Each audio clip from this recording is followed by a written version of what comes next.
Right, well, good morning, everyone. Can everyone hear me okay? Okay, awesome. Well, welcome. We have 3 presentations lined up this morning, but before we get started with those, Dan Whistler has asked to give a little update on some information that he obtained this week on NC3. So I thought I'd give Dan just a brief opportunity to do that. And then we'll jump in with my presentation, which I think flows nicely into that of Patrick Woods, and then wrap things up with Heather Morgan. So Dan. Thank you, Shelley. Appreciate it. On Tuesday, visited a little bit about the Consortium of Four. And first thing I would like to do, I sent a follow-up email. One of my mentors with NC3, I failed to mention, and I apologize for that. Clark Coco, retired dean from Washburn Tech, now working with NC3, much like the role I'm in and being a bridge between industry and the classroom. Clark is now a consultant working with school districts, helping to align with standards and the needs that are out there for workforce development. So on Tuesday, I felt like I introduced the starting lineup and then forgot to introduce the head coach. Related to that, I talked about how they're looking, and I gave an example with precision measurement, looking at standards. Multimeter, I've talked just a little bit about how these certifications go across industries, that multimeter looking at voltage and amperage, anything doing with electronics. It's not just the automotive industry. I mean, everything out there dealing with electronics, knowing how to use a multimeter is an advantage in terms of a skill set. Torque is another example. And to look at that, we look at the variety of industries. Down at the bottom, you see wind energy technology. So just like we can talk about torque being used as far as the specs on putting lug nuts on tires for different vehicles, I happened to have a chance when I was in Maine for my Kid Wind Challenge. We visited a construction site where wind turbines were being constructed at the time. Here you see wind techs that are actually up inside as they attach each segment or section of the tower. And as those are lowered into place, those technicians are putting all of the bolts in place to attach those. And this is actually down at the base, but to give you an idea in terms of torque, once all of those are attached in 2 specs, they actually will mark those with Sharpies, and it allows them to do a quick visual inspection over time to make sure nothing has come loose or anything there. So as we look at these certs, when we talk about them being across industries, data analytics was one of the new ones. We just, data analytics is highlighted in KBOR strategic plan and Kansas framework for growth. The ability to use data to make informed decisions is a benefit in every industry. So this is an example. Again, we talk about using technology. Here's a way we can increase career awareness and exploration.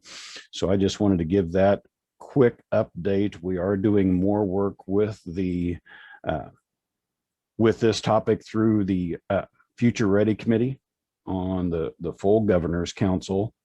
So I will have more of that in August, working with Colleen Tabor there as far as, again, kind of the overlap between the committees. So thank you, Shelley. Thanks for that little update and for introduction of your mentor as well for all of this, and kind of your team leader. All right, so I guess first up on today's agenda actually is me. So we'll see if I can share my screen. I put a little bit of data together for you.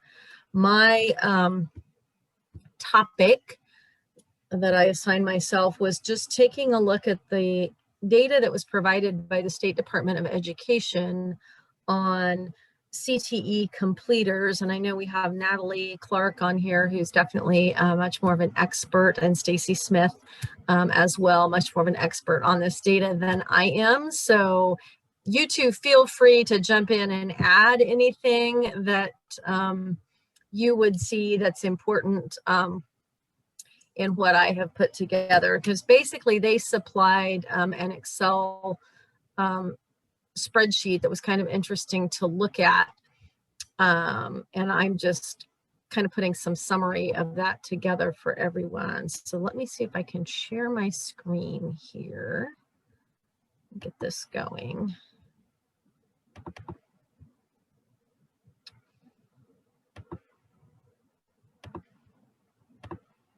Okay, share. Find the thing I want to share. Okay, hold on. It's wanting to share everything except what I want to share. I'm not sure why that is. Okay, that's the one thing that's up.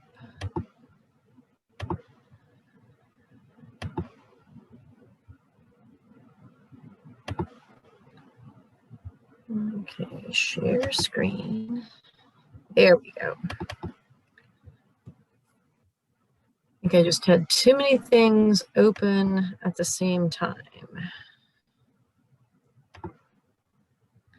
All right, can you see my screen now? Somebody give me a thumbs up if you can. Okay, great. Super. So as I said, this data was prepared by KSDE. I'm sure Natalie and Stacy had a big hand in this. So what I'm providing is simply an overview of the career and technical education concentrators and completers.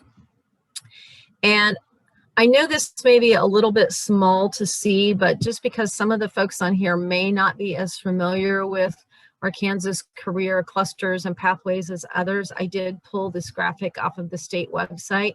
And so I will share this PowerPoint with you once we're done today. And so there is a hyperlink on it to the Kansas Career Pathways infographic, so you can click on it yourself and see it full size and blow it up. But basically there are 16 pathways, or I should say clusters, and then I believe 36 pathways under those. And you can see kind of out around the spokes of the sunflower, kind of tiny print, but what those areas are. And so this information that was provided dealt with those pathways and how many completers and concentrators there are in each one. And here's something that Stacy and Natalie can make sure that I have this right, as I was trying to make sure I had the right definition for what the state considers a completer and a concentrator, and I couldn't find it on the state website. So this is from my memory. That the completer, the student has taken 3 classes, one from each level, introductory, technical, and application level classes, and then a concentrator has taken only 2 classes. Is that correct? Do I have the right definition? There's a couple of other things aligned with the completion of the completer. It has to do with technical skills assessment, as well as a third-party assessment for the course that they complete locally and that is reported to us. And so the completer is a state definition, and then the concentrator is a federal definition. So the concentrator, would it be, is it 2 classes or is it 3 classes, but they just have not done those other? They become a concentrator when they have completed 2 courses within a pathway. And so the vast majority of CTE participants that we have in the state of Kansas take between 5 to 6 classes, but 2 of those have to be within a pathway. All right, thank you for that little bit of additional information. As I said, I wasn't quite sure I had it right, and I couldn't find it anywhere on the state website as I had looked over the last week, and I just never got time to ask you, and I thought, I know you'll be on the call and you can answer that. But so I did take a look at this and thought it would be interesting just to share with the group the pathways that have the most concentrators. And so out of the 36, I've chosen the top 8, and you can see the number of students that are participating as a concentrator. So they have at least 2 classes in that pathway. And then the total number of students who are concentrators in the state each year, there's 29,961. So just round, call that 30,000 students. So the percent of the total concentrators is, you know, of the total number of concentrators, what percentage of concentrators are represented by this pathway. So health science, above and beyond the most popular pathway for students. And then you can see digital media, restaurant and event management, construction and design, family and consumer services, graphic design pathway, that's visual arts, engineering and applied mathematics, and web and digital communications. One of the things that I've heard Dr. Watson mention a number of times, it's something that I wanted our committee just to be aware of, as he talks about a bit of a mismatch that happens sometimes between things that are popular with students or things that are popular or easy for our K-12 schools to offer versus what really, as we talk with commerce, what are those business and industries where there will be high wage, high demand jobs for our students? Where will there be, where will we be developing that talent pipeline that's necessary to really move our economy and grow the economy? And so you can see restaurant and event management, really a popular pathway. Same thing with family community and consumer services. But those are a couple of areas that there may not really be a lot of those high wage jobs, or they're not those jobs that really will grow the economy. So I wanted to point that out. Pathways with the most completers. And so this would be that definition that Stacy shared with us. So they've taken 3 classes, but they've also done that necessary work with, you know, passing that third-party assessment. They have passed that technical skills assessment. So you can see the numbers are much less. And statewide, there were 2,384 completers. So if you're rounding, it's a little under 2,500. So only about 10%-ish of what we had when we talk about concentrators. So then looking at what the most popular pathways are where we have completers, you again see health science leading the way with 914 completers. A little bit of a different layout as far as the rank order. So you see some different things appearing.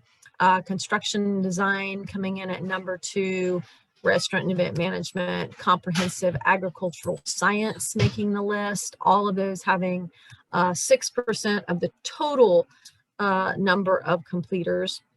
Digital media pathway and power structural and technical systems being 5%.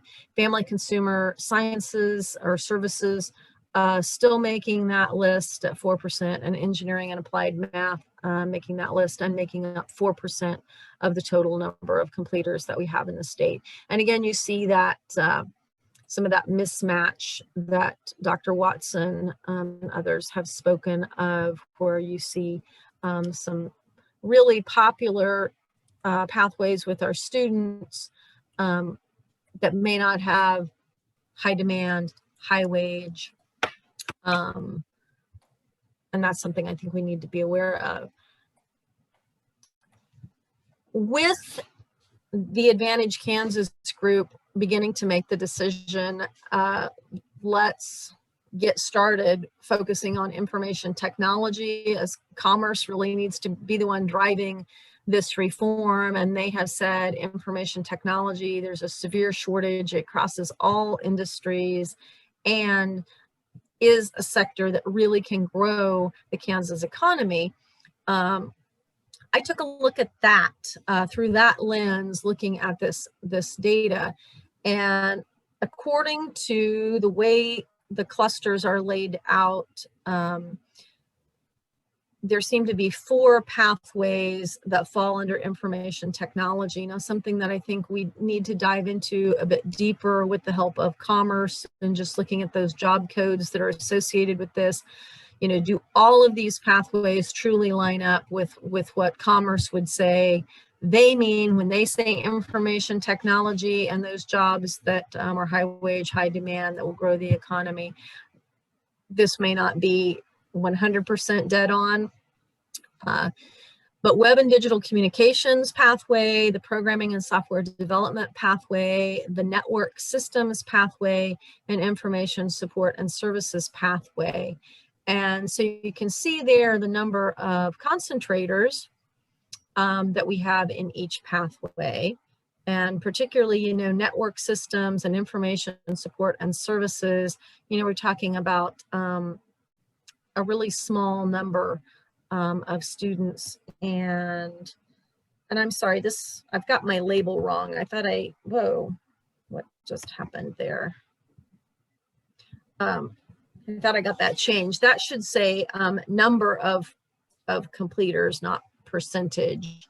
But so the number of completers, we've got 70 completers in web and digital communications, 18 in program and software development, but none in network systems and none in information support services.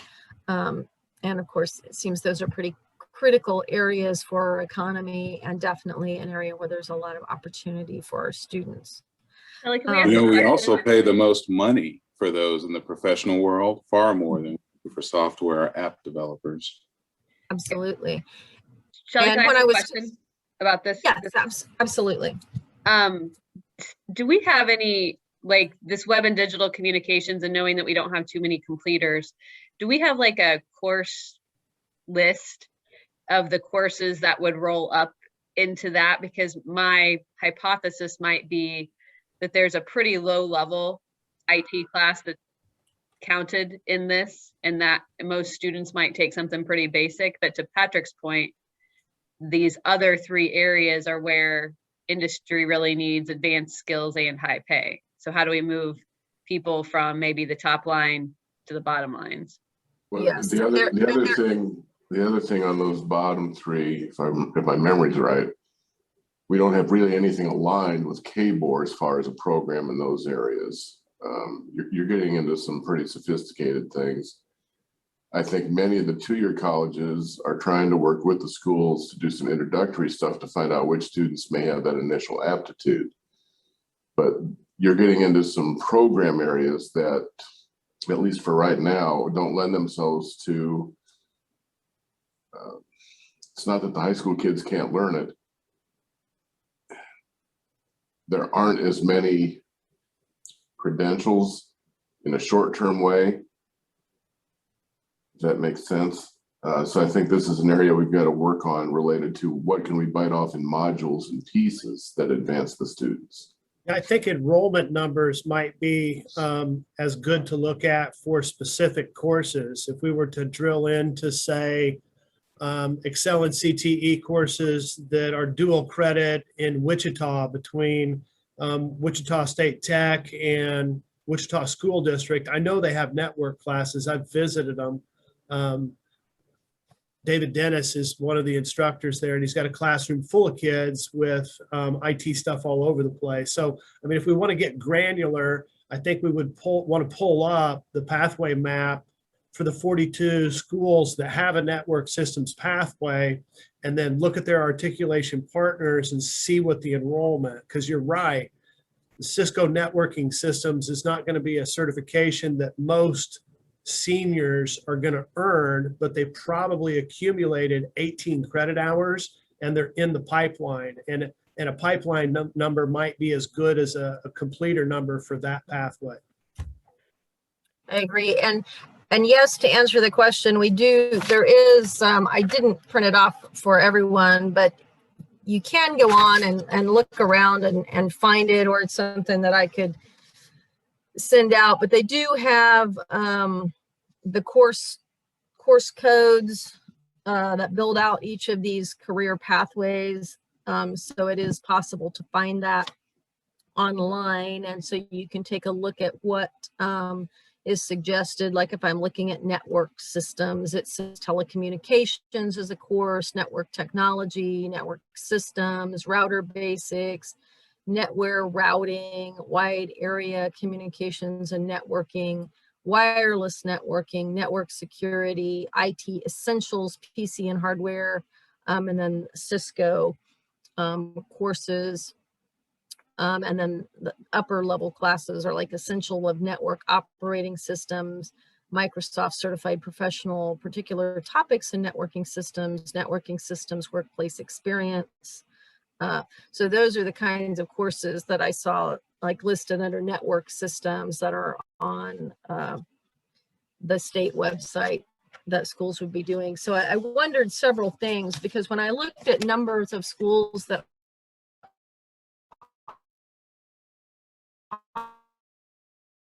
offered these, 5 school districts in the state that offer the pathway in any of these, web and digital communications, maybe a little more offered by more schools than the other 3. But so I think that's another thing that we have to begin to explore, is how do we build these programs out and build partnerships so that we can connect more students in the state to be able to access this. Because I would also hypothesize that some of this is just capacity of a high school to have an instructor that's capable of offering this. So how do we make this accessible content to more of our students? So I think that that's something that we definitely need to look at.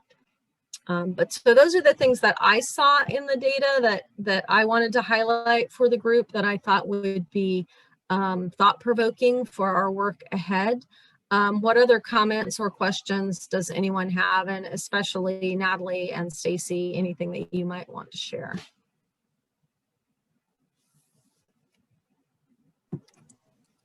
So this is Natalie, and I've put several items in the chat. The most recent one is the 21-22 Cluster Guidance Handbook. So it has the design sheet, if you will, for example, web and digital communications or any of those pathways. So you can see what the courses are. You can also go into a different and see those competencies. I put the document that has the definitions for a participant, a concentrator, and a completer. And I also put the graphics for the career fields, clusters, and pathways. So as you were talking and mentioning, I put those links in the chat.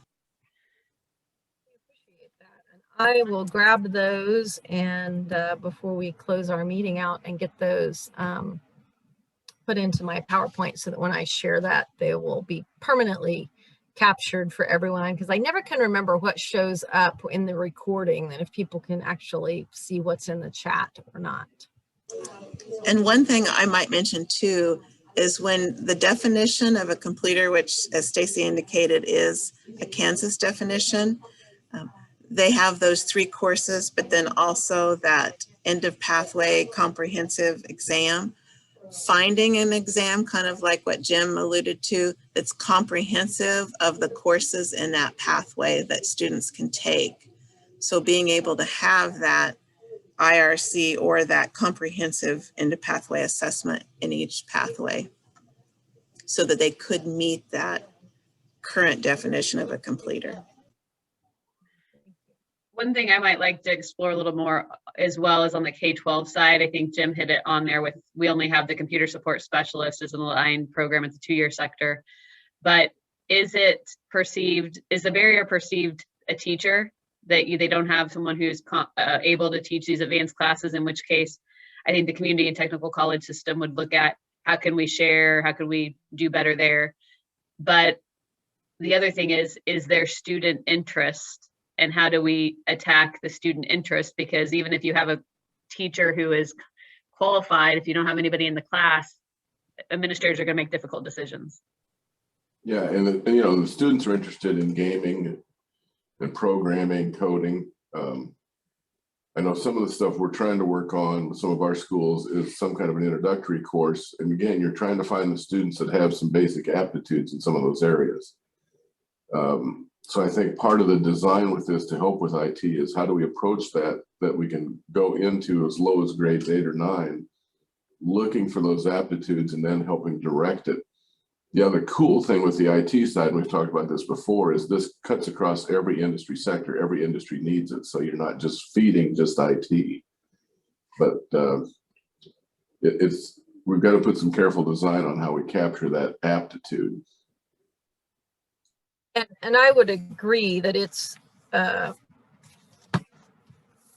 finding ways that we can reach those kids at younger age. You know, as a school superintendent or recent school superintendent, knowing what I've seen from my own students, you know, we have kids at 5th, 6th grade really interested in, you know, coding. So how might we be able to do something in partnership with someone that can help some teachers, even with development of an after-school club or something that can begin to get some exposure of kids to this, because there's definitely an interest. And then the same thing, I see the interest in the students at a small rural high school, but we don't have a good way to access that. So I think there is a lot of interest. We just have to figure out how we all put our heads together to use the resources that we have in cooperation to make it happen for the kids. Shelley, that was one of the new certs that was just announced last week with the Virtual Leadership Summit. Is SWIFT is now offering apps and coding certification. So there is the industry training for teachers to gain more experience and an understanding of how that works across industries. I think that one, Dan, will be really important as we try to take IT as the bite that we take that's manageable. Right. Then that gives us the perfect avenue to really be able to pump that information out and highlight it for K-12 and parents, because parents need to have awareness of this so they can encourage their kids, and then at the post-secondary level all the way up to business and industry. And the awareness part, I appreciate having visited with Kristen Brighton and Natalie, Stacy. I don't know how much you've been involved there, but what is being done through Higher Paths, partnering and working with KSDE to help not just students, but especially parents who understand the careers that are out there today and what it takes to be qualified for those. A lot of it does go back to that awareness shot, not just for students, but for parents. One interesting, our DeSoto is a pilot school in Region 3, and they worked with the Workforce Center and pulled the labor market information, and they provided that to parents so that they could be aware of what that information was, and then also a separate PD session for educators. So thinking about how to make that information more user-friendly and that awareness piece for students, educators, and parents.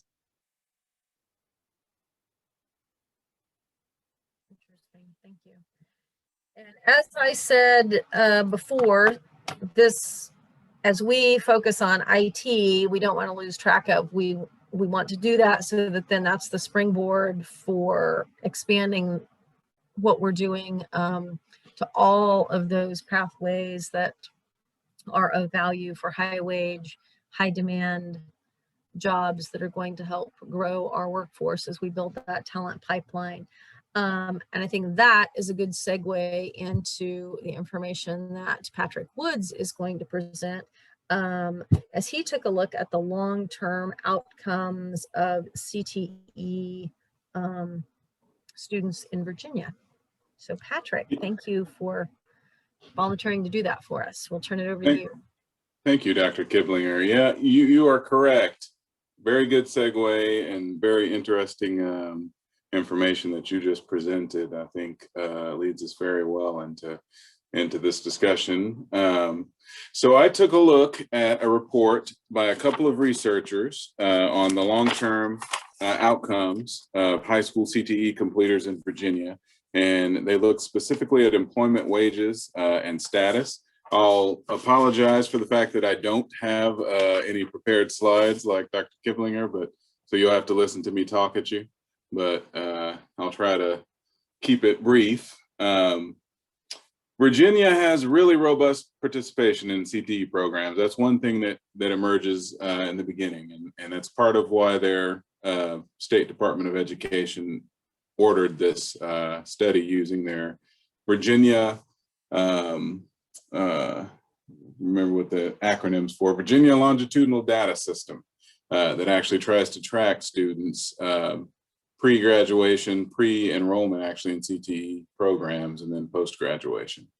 They have a very extensive focus on CTE. Specifically, 45% of all the high school graduates in Virginia, and that's an approximation, but about 40,000 graduates complete CTE programs of study. So of the 80,000 or some odd graduates, just about half, just under half, complete a program of study in CTE. They have a mission for CTE, which, just like I'm sure ours, if we have a comprehensive mission, I should say that I don't actually know that we have one overall mission that all of our agencies use. It's to make sure that all students finish high school prepared to enter the workplace and post-secondary education. Pretty similar to every other educational mission that we've got. But the earliest year tracking, where they started looking at these groups of students who entered and enrolled in CTE programs, pathways while they were in high school, and those who completed, was 2009 and 2010. And at that point, with about the same number of high school graduates, about 39,000 students had completed 2 or more CTE courses, and about 29,000 had earned an industry credential. In that year, 09-10, they really stepped up their advocacy in trying to get students to flow into these pathways, whether or not they planned on pursuing a 4-year education, traditional baccalaureate degree or not. They were trying to break that false dichotomy that exists. And, many of our institutions where our teachers think that students who are going to go get a traditional baccalaureate degree don't do CTE, and students who want to go into some kind of skilled trade need to go do CTE. So they worked on breaking that, and by the 2011-2012 school year, those numbers had grown to 41,000, just a couple thousand more completing 2 or more CTE courses, but 51,000 or so were gaining an industry recognized credential. So a whole lot more started, a whole lot more finished. Using the data that they had in their longitudinal data system, these 2 researchers sought to answer the following questions that were posed to them by the State Department of Education officials. Do CTE completers find success in attaining employment after graduation from high school, so during college, at a higher rate than those who don't complete? And how do their quarterly wages compare to the non-completers after graduation from college? So they took this data set that they had, and the study had a couple of limitations. Some of them are pretty significant, but of course, one of them obviously is limited to high school graduates. You'd always like to know for students who start in a CTE program and how far they go, whether or not they're able to find employment, and whether or not their CTE courses prepared them, whether or not they graduate. Limited data on wages, so they didn't have full access to all of the wage data for most of these students, so it actually shrunk their sample down quite a bit. They had limited data on employment, and specifically, when I say employment, who works during college and why. So, and then you'll see why that's important here in a little bit when we talk about their findings. Then they also had some limitations in terms of having access to the data that could prove or disprove any correlations between higher wages, which that was the second question that they asked. You know, whether or not those higher wages would correlate to specific disciplines that students choose, meaning that CTE students, often the disciplines that fall under the, you know, CTE category are technical in nature. They often have a higher starting salary, even if the trajectory of their earnings potential over a lifetime is flatter than a traditional baccalaureate degree education field would be.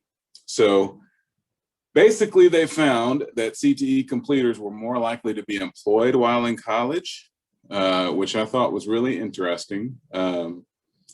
Because when they probed into that deeper, they even broke it down by demographic groups. So in terms of race and ethnicity, they found that white students were more likely to be employed while they were in college than Black or Asian students, or than minority students in general. That female students were more likely to be employed, which is interesting because, you know, I don't have the data and hadn't done the research to, you know, have a full grasp of what that could mean. Intuitively, I think we usually think that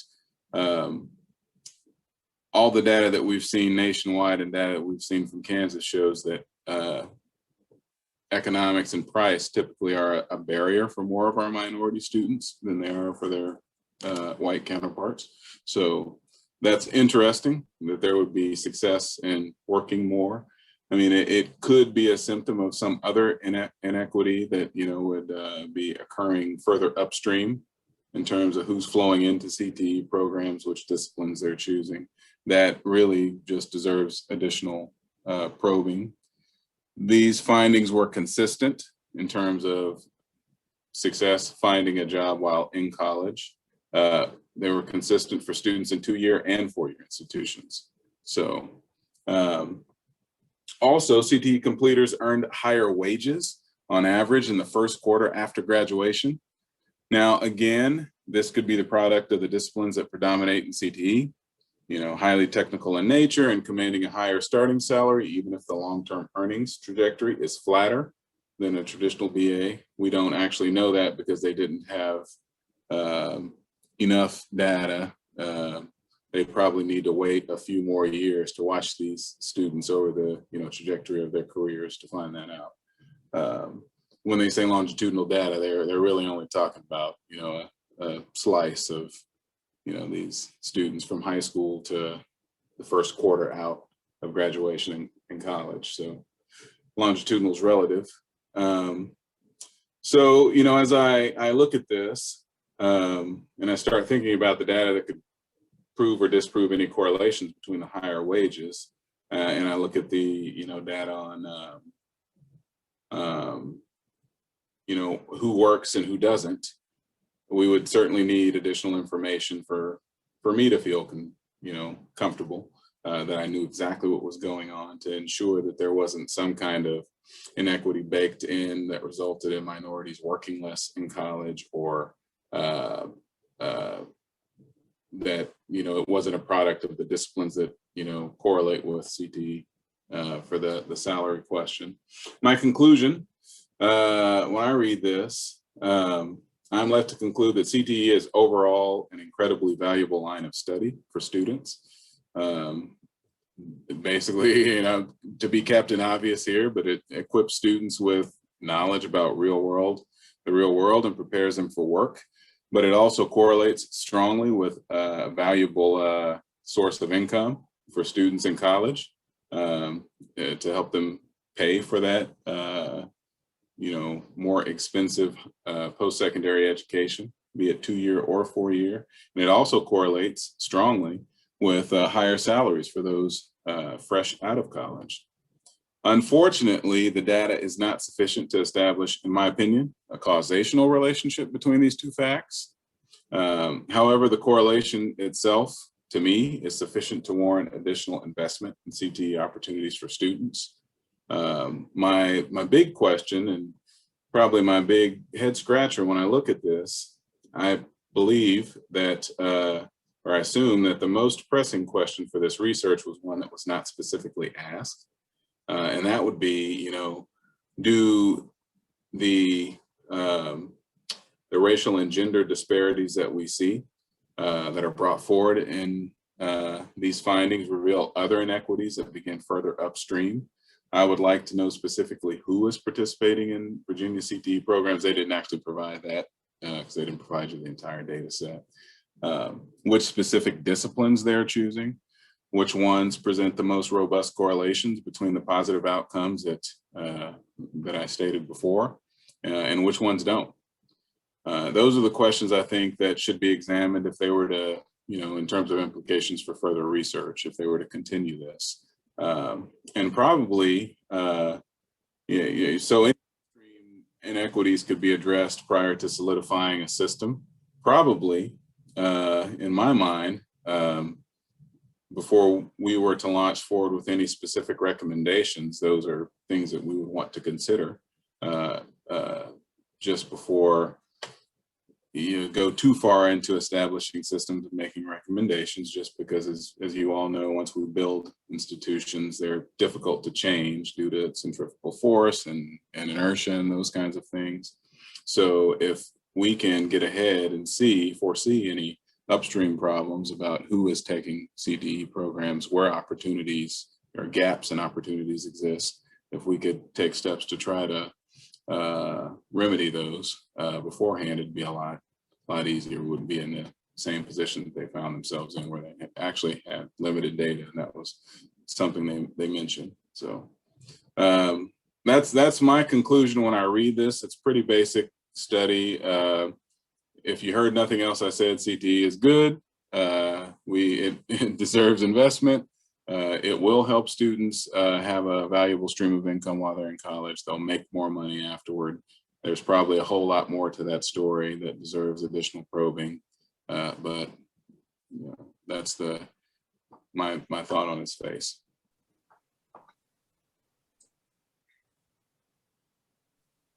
Couple things, because that's some good information.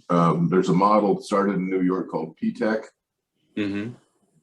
And it's in some Texas schools, but the PTEC stuff in New York, as I've been looking at it with the Manhattan School District, after 10 years of implementation, they were seeing graduation rates of 95%. These were inner city schools. They were also seeing, because the design is to go from grades 9 through 14, so the students come out not just with a high school diploma, but also an associate degree. And they were seeing an increase 4 times what the usual had been as far as on-time graduation for getting that associate degree with those students. Georgetown University 2 years ago did a comprehensive analysis on return on investment in higher education across the country, looked at over 4,500 colleges and universities, public and private. In the state of Kansas, one of their metrics was called net present value over 40 years. What's the value of your education and earnings over 40 years of working? The top 5 public colleges and universities in Kansas for that return, number 1 was Washburn Tech. Number 2 was KU. Number 3 was K-State. Number 4 was Manhattan Tech. Number 5 was North Central Tech. The difference between Manhattan Tech and K-State over 40 years was $5,000. So there's some data to reinforce your conclusions of what you're seeing in that data, because that national study was the first of its kind, and it blew everybody out of the water. So the combination of what that PTEC model does with high school, getting them into the first part of college, and they can go a career track, they can go a transfer track. There's data to reinforce everything you're talking about, that it is effective. One of the things, Patrick, oh, yep, go ahead. Sorry. I read too many studies, sorry.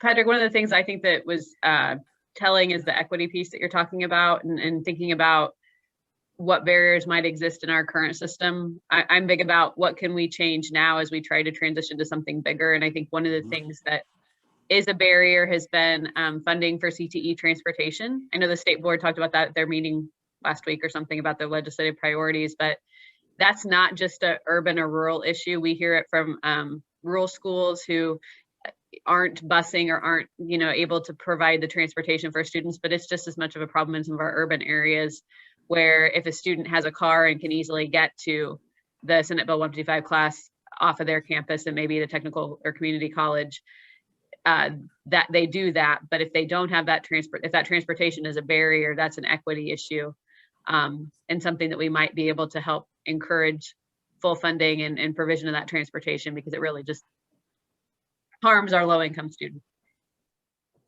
Yeah, to me, it seems like if there is almost a multi-collinear, correlation between, our students, our racial and ethnic groups, unfortunately there is in Kansas and throughout the rest of the country, and socioeconomic status, how would it be in Virginia that more of your students who would fall into that overlap are not working during, to me, that tells me there isn't, there's an access issue, maybe an equity issue, maybe at the beginning of high school, or I don't know exactly what that is because I don't have that information. But.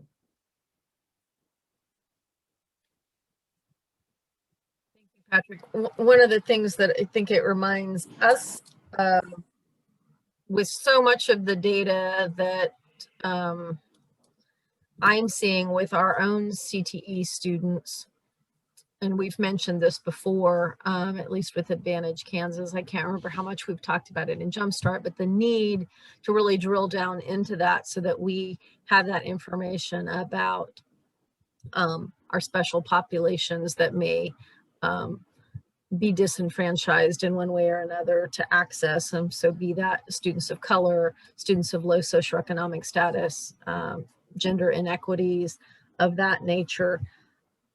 One opportunity I think we have as we focus on a specific area like information tech would be, it's easier to dive back into that and bring that disaggregated data forward than trying to do all 36 pathways. So Natalie, Stacy, can you speak to that? How difficult would it be if we were to just pick those 4 pathways under information technology to go back into the data system and see how that matches up with those students' gender, socioeconomic status, racial groups that they may belong to? I know that the districts can get in and get that information, but as far as sharing that information, I'm going to let Stacy respond to that. I can help. Dr. Kiblinger put in a data request. And if we're just looking at those 4 pathways, they ought to be able to do that pretty quickly. It'll just be a matter of pulling student enrollments and then disaggregating the data. I was going to say it should, theoretically, it should all be uploaded in a manner that it's sitting there at KSDE, because I know how the schools send it, but is to be able to extrapolate that out. But that's why I said if we were just going to pick those 4 pathway areas, maybe that would be something manageable that we could request. And that would really inform us where the inequities are. So as we do start to build and design this, and how do we advocate?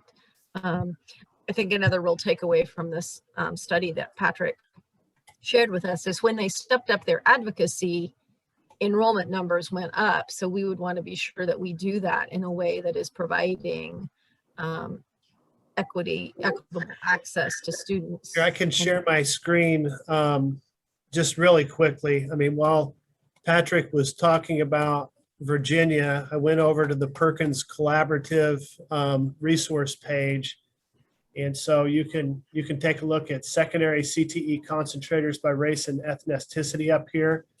And if you look at the national demographic or the state demographics for Virginia, they've got a 55% white population, 24% Black, and about 10% Hispanic, and it feathers out from there.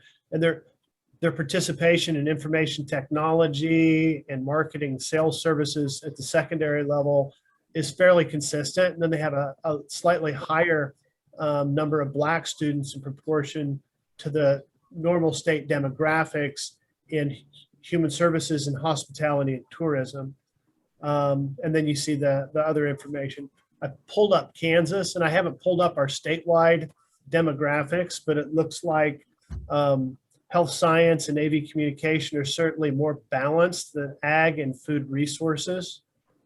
And you get down to post-secondary programs, we've got health science and manufacturing. So I ought to be able to pull something from our data that gives us a similar glance to what we've populated in the Perkins Collaborative resource here. That's really interesting. I'd love to see that for Kansas. I imagine, that some of a disparity could be explained if obviously there's a cultural attraction or relevance when it comes to ag. It's unfortunate, but many of our minority students don't naturally gravitate toward agriculture. We've had a big push in the last 2 to 3 years to start programs in Wichita and KCK and Topeka that had probably been mothballed 20 years ago. I don't know, but there's a real desire to get back in, have some kind of a footprint in that biomedical corridor that runs down I-70. And I think the large institutions are starting to build those ag and FFA programs back into our urban schools. Excellent.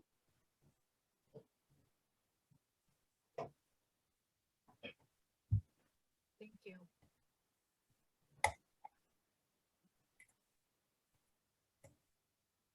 All right, any other questions or comments? Patrick, thank you very much for putting that together for us. Some good thought-provoking conversation that informs our own work. And so then last, but certainly not least, Heather Morgan is we're going to switch gears a little bit, although still all of this is related, talking about the Tennessee Promise. Now, of course, that we have, at least in a small form, the Kansas Promise scholarships, to talk about the Tennessee Promise students and how that has impacted those students at community and technical colleges. So Heather. Awesome. Well, I might start and just give a little bit of an overview of how the Kansas Promise is different from the Tennessee Promise, just to set that stage.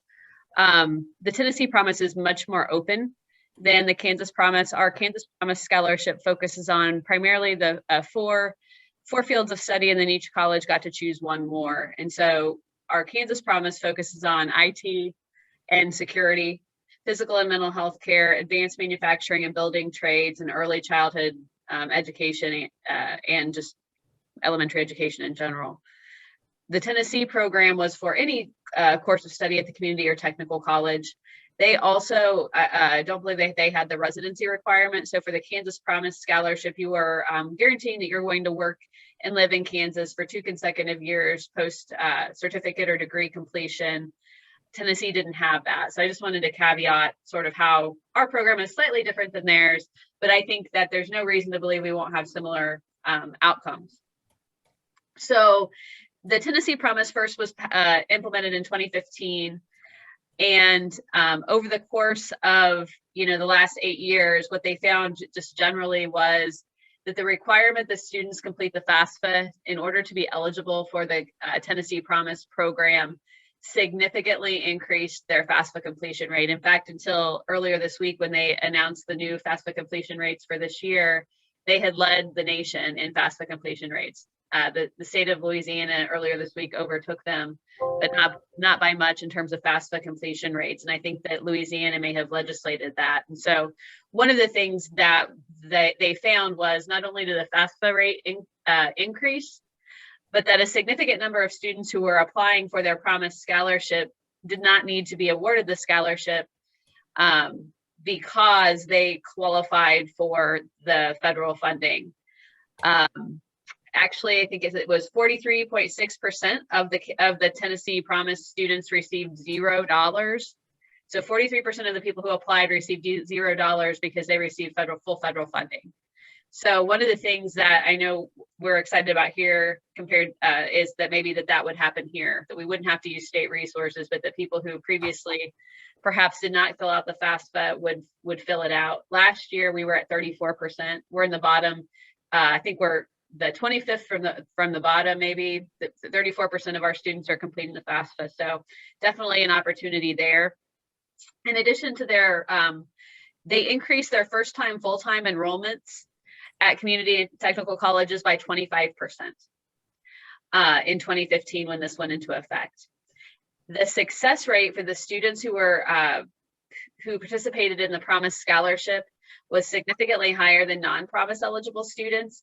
And I believe that they had some sort of form of mentoring component in this and some counseling. They had to have a mandatory counseling session, whether that be with a college admissions person or someone else. And that extra support really translated into higher success rates. Additionally, they were more successful and they completed on time more. The Tennessee Promise Scholars did. They also found that the most successful scholars were not the scholars who received just a little, or not the scholars who received a whole lot. What they found was the people who were most successful in the Tennessee Promise program were people who had some other outside scholarships that they could blend in with the Tennessee Promise Scholarship. And so I think that that goes towards maybe that they have some talents in other areas that they were recognized for. The interesting thing was also that the Tennessee Promise Scholarship application the people applying were generally lower ACT scores. So it was not, you know, the top of your class valedictorian who they found was mostly applying for this, but it was sort of, you know, generally the people who had middle to lower ACT scores, but that the program obviously proved that they could be successful. So 58% of their students were successful on on-time completion after 4 semesters of that associate's degree or certificate. Those are some of the statistics related to Tennessee Promise, and I'm happy to sort of stand for any questions. I will say one other thing about the FAFSA completion rate and the enrollment. It did not, it has sort of steadily increased and then leveled off over the time between 2015 and now. Heather, thank you for that. How much money is in the Tennessee Promise program? I know ours, of course, here initially is limited at 10 million. And 15 million is what came to my mind, but I'm not sure that I saw that in the article. I just had not heard, but I figured it had to have some sort of a monetary limit on it. That's interesting. That I'm not sure that they have a cap like we have, but I did some extrapolation during the session, and I did know that number at one time, but it's left my brain because they have about 2.5 times more residents than we do. So I was trying to sort of scale it and compare. Yeah, that's just what I was thinking. Like, oh well, if Tennessee had 15 million and we have 10, then it seems like we've put sufficient resources into this for our state. I'm not sure if Tennessee covers supplies, and one of the interesting things will be, and we're talking amongst our crowd, our 19 colleges, is making sure that we know the difference between the tuition, the fees, the books, and the supplies, because for some of these technical education programs, the supplies are very expensive. Probably more than tuition in some cases, frankly. And so that'll be interesting to see how that, back to Patrick's access issue. If you can't buy the supplies that you need to start the class, you can't start the class. And so that really is a barrier. Yes, it's certainly something that I think we need to keep a close eye on, because there's some really talented students out there that can make the difference between them going into that career and not, and our state will be the worse for it if they are not able to find that path forward. Absolutely. Other questions, comments?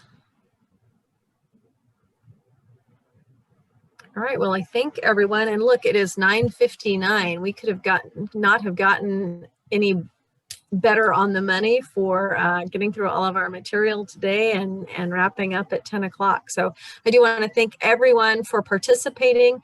We are still planning to get one more webinar. I've just not been able to get the last of the people that had conflicting schedules today nailed down on when that will be. But stay tuned, be watching for my emails. I hope that next week I'll have something out on when our next final webinar will be to go through our resources that I've assigned to people. But thank you all for participating. I hope you have a great rest of your day. Thank you much. Thank you. Appreciate it. You guys take care.